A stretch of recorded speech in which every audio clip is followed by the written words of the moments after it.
좋은 직장이다. 호설하실 때 그 우메보시 메아가 먹고 싶다 이거 앞에 일본 총리가 보내준 메아나무.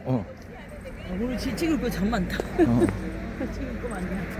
이쪽에 올라가면 다도해가 다 보여서 다도해. 네, 그래서 유명한 곳이고 유달산입니다. 여기가 지금 현재 아이들이 생활하고 있는 숙소입니다. 네, 저기 40여 십자가 명 있죠? 아이들이 네. 지금도 누가 거기 여기 그리고 윤치호 선생님이 저기 뭐야 서해 바다. 아, 그러니까 유달산에서 네, 서해 네. 바다가 앞바다가 보이는군요. 네. 네. 여기는 윤치호 전도사님이 짓다가 행방불명 되셔서 짓다가 행방불명 되셨어요. 그래요? 네, 그래서 아이들 광주로 식량 구하러 갔다가 그 다음에 이제 윤학자 원장님이 마무리를 하셔서 아이들 숙사로 쓰다가 지금 기념관으로 윤치호 윤학자 기념관이 됐습니다. 아니 그러면은 저 영화가 이제 사랑의 네, 그걸로. 공세원이 6.25 당시에 공생원의 아이들이 500명 이상 수용됐다고 합니다. 예. 입니다. 앞에 오신 분들 오시네요. 예, 설립자 윤치호 선생님의 네. 애 손녀. 네. 원장님이 지금 현재 정애라라고 합니다. 예. 네.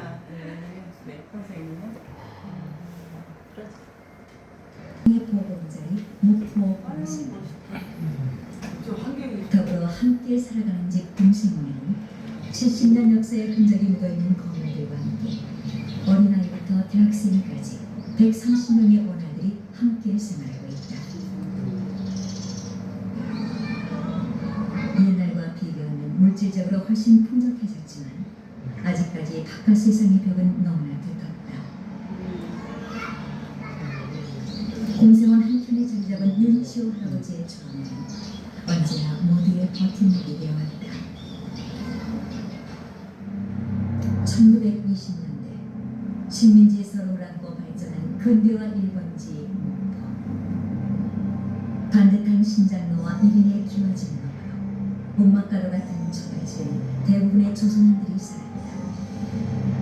근대화의 미묘함 일제의 식민지 수탈이 낳은 결과이다. 수탈의 한 곳없이 곳곳에는 땅을 잃고 삶의 터전을 빼앗긴 채 일거리를 찾아 모여든 노동자, 부모 잃은 고아, 거지, 불황자들로 넘쳐났다.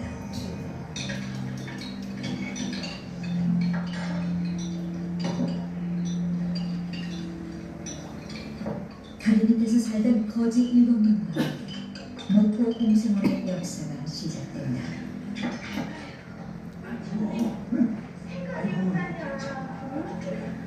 그런데 동네에서 그냥 거지 대상이 아니야요. 나도 그 길이는 양떼랑 마찬가지인데 그저 나가 힘나는 데가 도와줘야죠.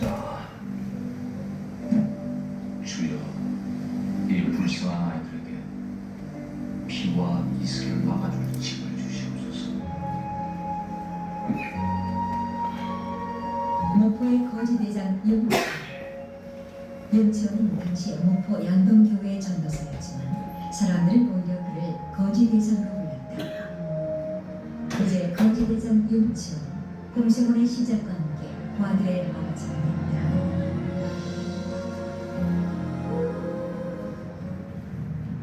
윤치호는 1909년 파평윤씨 윤용대의 장남으로 태어났다. 그의 집안은 소자로 생계를 겨우 유지할 정도로 가난했다. 더욱이 그의 나이 14살 되던 해에 아버지가 과로로 사망하자 그는 소년 가장이 되어 가게를 꾸려나가야만 했다. 치호 씨가 그렇게 가난해가지고 또 그랬기 때문에 나도 가난했기 때문에 예수 믿기 시작한 것입니다. 그때의 전도사들이 무엇이라고 전도를 했는지 예수 믿음을 복받고 잘 산다고 그랬어요. 그놈에 다 믿기를 시작한 겁니다. 1924년 전남 한평에는 미국 남장로의 선교사 유서백이 전도 활동을 하고 있었다. 예배 모임에 빠지지 않았던 윤치호는 선교사를 잘 따랐었고 마부인이라 불리는 선교사 마틴이라는 윤치호 인생의 새로운 전기가 된다. 인생에서 결정된 그 유서백 선교사의 그렇죠. 예, 그분의 영향과 이제 참말로 결국 그 크게 되는 길은 마부인이 자기 아들과 같이 생각하고 그렇게 도와줬죠. 윤치호는 한편 옥동 예배당에서 미국 여성교사 마부인의 조수로 일하고 있던 중 그녀의 도움으로 전도사의 길에 들어선다. 가난하고 배고파서 믿기 시작했던 윤치호는 그렇게 세상에 빛과 소금이 되는 길에 나선다. 서울 피어슨 선교학교를 졸업한 윤치호는 목포로 내려와 전도 활동을 하던 중 1928년 목포 공생원을 만나게 된다. 개인이 만든 복지시설은 전남 최초의 고아원이었다. 당시 윤치호가 고아들을 데려다보면 키워낸 것은 그의 눈이 몫이었다. 여기들 붙여다가 뭐 부스럼 더덕더덕 나오고 뭐 도레레 입고 내기들 뭐 어역식에서 병원에 가 사정해서 치료에다가 방에다 집어넣고 큰 마음 그런 거 주고 돈 적은 마음 울어버리고 나 오빠하고 살고 벽도 칸막이도 없는 초라한 방 한칸에서 시작한 목포 공생활. 배고픔에 모두가 힘들었던 시절 비와 이슬을 피할 터전을 잡기 위해 5번이나 옮겨 다녀야 했던 공생활은 1937년 주위의 도움으로 유달산 자락 대반동에 자리잡았다. 이때 공생원에 자원봉사자로 들어온 사람이 바로 윤학자였다. 윤학자 씨가 우리 고아원을 도와주려고 무료 봉사한다고 올 것도 없어 부모 집어 와서 가지고 아이들 지나다가 지고 약도 가가지고 봉사했어요. 그러다가 결혼을 하는 아이들을 위해서 봉사하고 싶다고 그런데 우리 오빠가 그런 여성을 누가 윤학자는 1912년 10월 30일 일본 시코쿠동단 고우지 와카마스에서 다우치가의 위동딸로 태어난다. 1919년 고우지의 하급관리였던 그녀의 아버지가 조선 총독부로 발령받아 온 가족이 목포로 이주한다. 당시 그녀의 나이 7살이었고 조선은 3.1운동으로 민족운동이 거세게 타올랐던 때였다.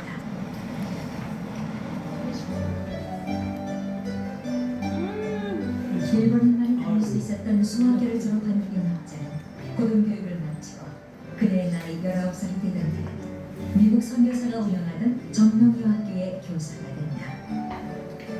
전농여학교 크리스천 모임에 자주 나갔던 윤학자는 스승 다카오의 소개로 윤치를 처음 만나게 된다. 고아원을 위해서 한다고 할게요.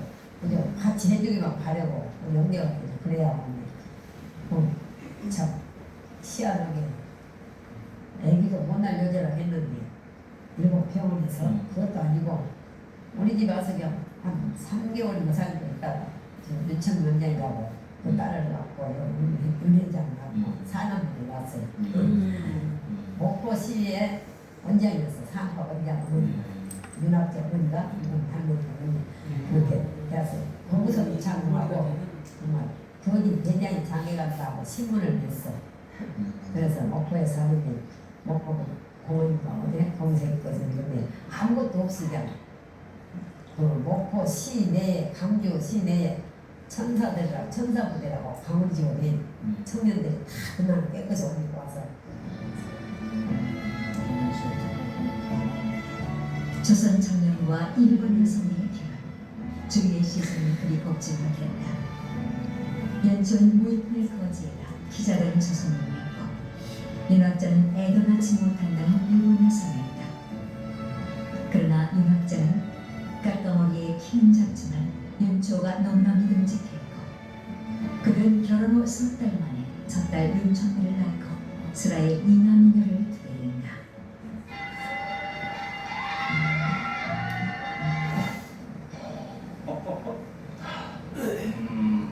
자, 20m짜리 남한테 있고 나랑 목소문이시오. 응?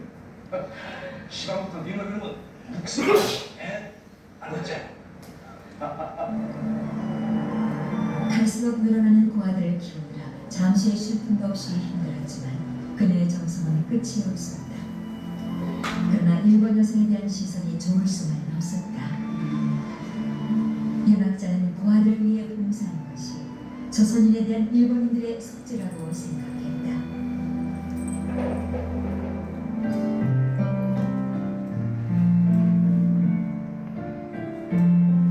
미래의 희망만은 잃지 않은 그들이었지만 때는 식민지 시대였고 국적과 신분을 뛰어넘기는 그들이 넘어야 할 고난의 길이 너무나도 험난했다.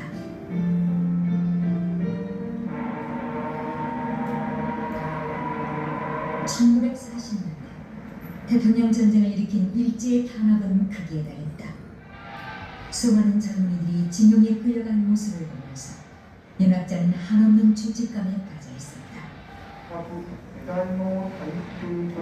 일본의 패망과 조선의 패망, 윤치호와 윤학자, 이제 두 사람은 희비가 엇갈리는 역사의 소용돌이 속으로 빠져있다.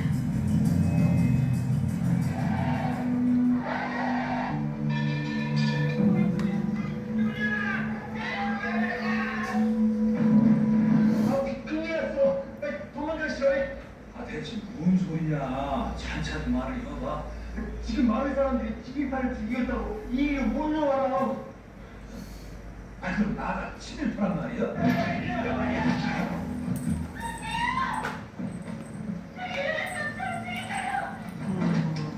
그렇지. 한번 같이 죽어볼래?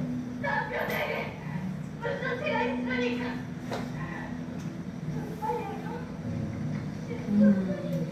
네가 당장 혼자 있어서 일본도 가고 말이야. 내 눈앞에서 내 쌀이 꺼져버렸게.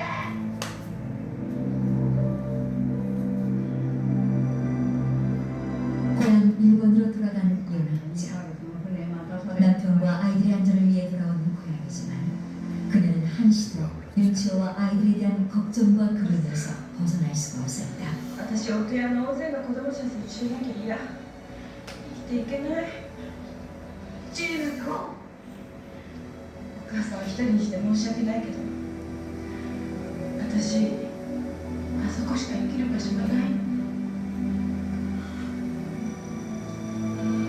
1946년 10월 윤학자는 목숨을 걸고 공생원으로 다시 돌아왔다.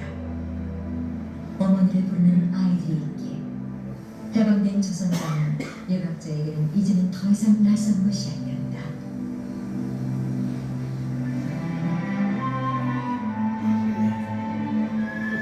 윤학자는 한복 저고리를 입고 한국말을 하는 고아의 어머니로 다시 태어났다.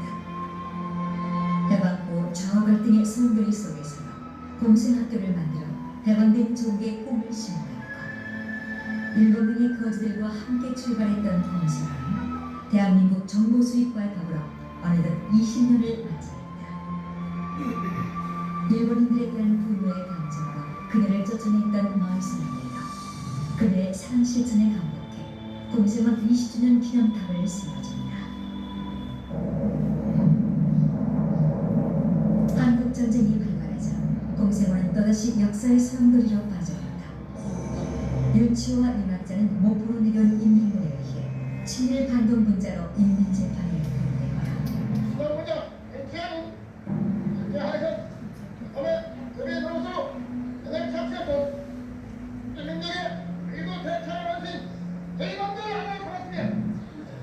부모 없는 아버들을 지구 자식들을 기른 사람이 누가 있겠어?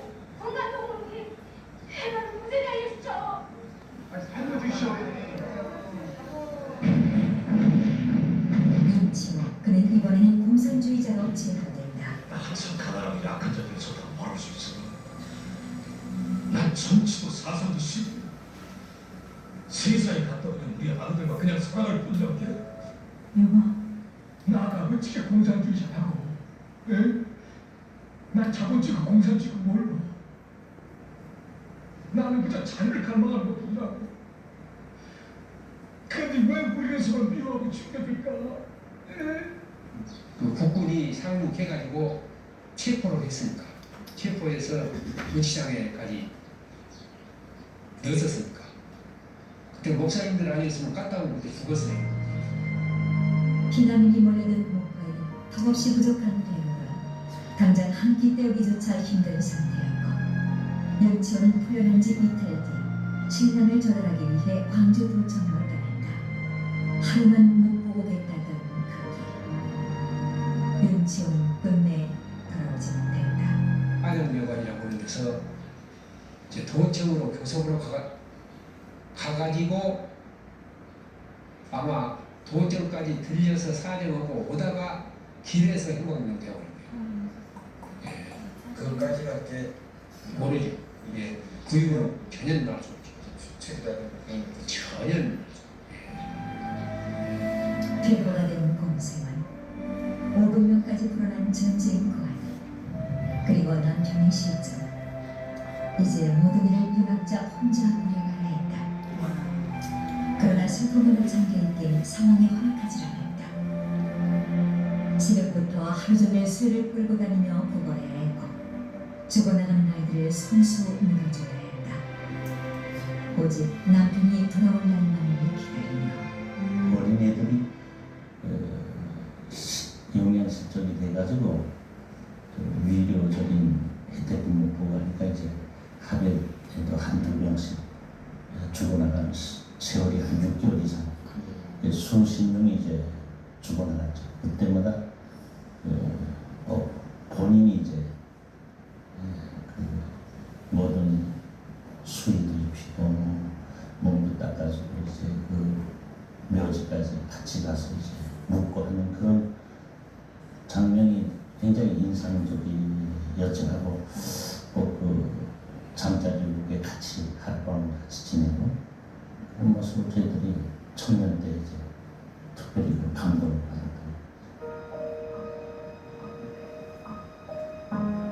전쟁이 끝난 후에도 윤치호는 돌아오지 않았다.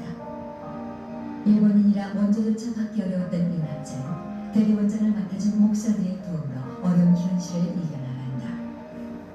부족한 지원 때문에 다 큰 원아들은 일자리를 찾아 나섰고 기독교 복지단체의 도움으로 1956년 12월에는 재단법인 인가를 받았다.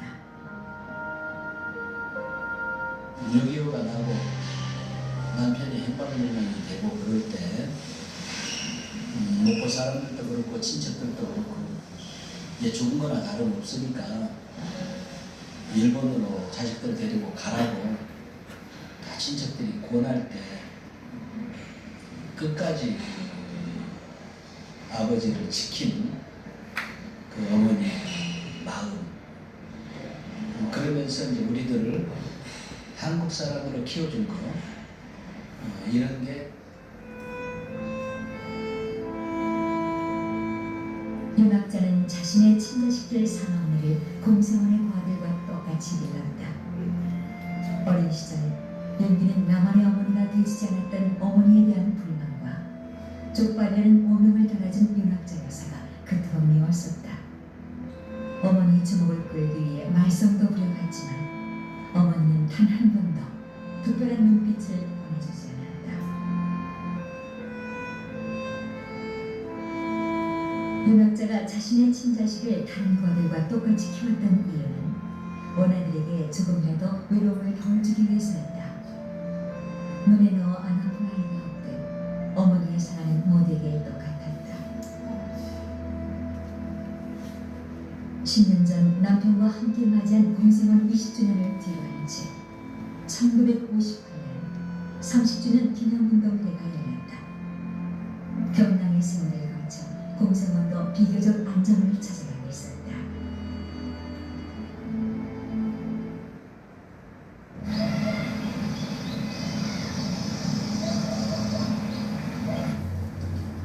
언젠가는 공생원으로 다시 돌아올 남편을 기다리며 살아온 윤학자는 고난의 곁들에 부딪힐 때로 아이들만 생각하는 용기가 난다. 말썽 피우고 돌아온 원생들 때문에 항의하러 온 동네 사람들에게 큰소리 한번 치지 못했던 윤학자는 자신의 삶에서 언제나 손해보는 쪽만 택했었다. 군대 간 원생들이 휴가차 오면 편하게 쉬지도 못하고 돌아가는 것을 보고 매번 안타깝게 지켜봐야 했던 시절. 공생원을 떠나는 그 아들이 사회에 적응하지 못한 채 다시 돌아오는 것을 보고 가슴 아파했던 윤학자는 원을 떠난 아이들이 사회에서 스스로 일어설 수 있도록 가르친 것이 그녀의 유일한 소망이었다. 1958년 공세문의 첫 중학교 졸업생이 탄생했다. 먹고 살기에도 급급했던 그 시절에도 윤 원장은 아이들의 학비만큼은 비즈니스라도 챙겼다. 그 아이에 대한 사회 편견을 이겨내려면 원아들에겐 사회에 적응할 수 있는 실력과 용기가 필요했기 때문이었다. 처음으로 어머니와 같이 동경에 갔을 때인데 몸이 불편해서 병원에서는 수술을 받으라고 그러는데 어머니는 일본서 수술 받으면 비싸다고 한국에 돌아가겠다고 그래서 그 돈이 있으면 공세원 아이들 학비로 쓰고 싶다고 복지의 개념조차 없던 그 시절 자립과 재활의 복지 이념을 생각한 윤학자 1963년 광복절에 윤학자는 대한민국 문화훈장을 받는다. 이례적으로 일본인에게 주는 훈장이었다. 1965년 10월에는 제1회 모포 시민의 상을 받는다. 평생을 같이 살았던 모포 사람들이 주는 상이라 그녀의 기쁨은 2배로 컸다. 1995년 하늘스계에 따라 방문한 고국 일본에서 많은 후원단체가 생겨났다. 그러나 한국 고아들을 위해 무력에 잡았다는 일제는 그녀를 극도의 과로 상태로 몰아넣고 오사카 바기사와의 자매 결혼식에서 그녀는 결국 합병증으로 쓰러지고 만다.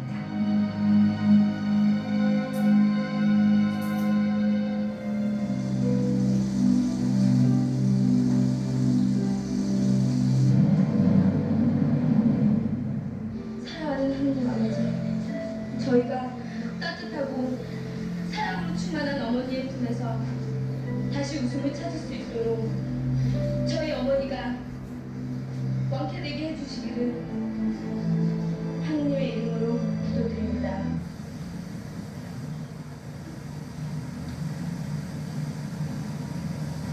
어머니. 예? 매도 시간에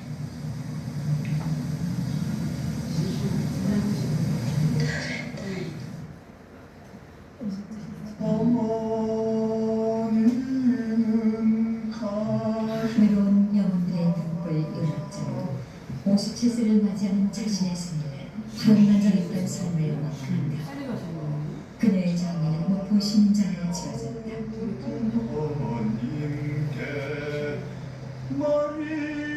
장례식에 참석한 3만 목포 시민들을 들은 채 이제 그녀는 돌아올 수 없는 마지막 길을 떠난다.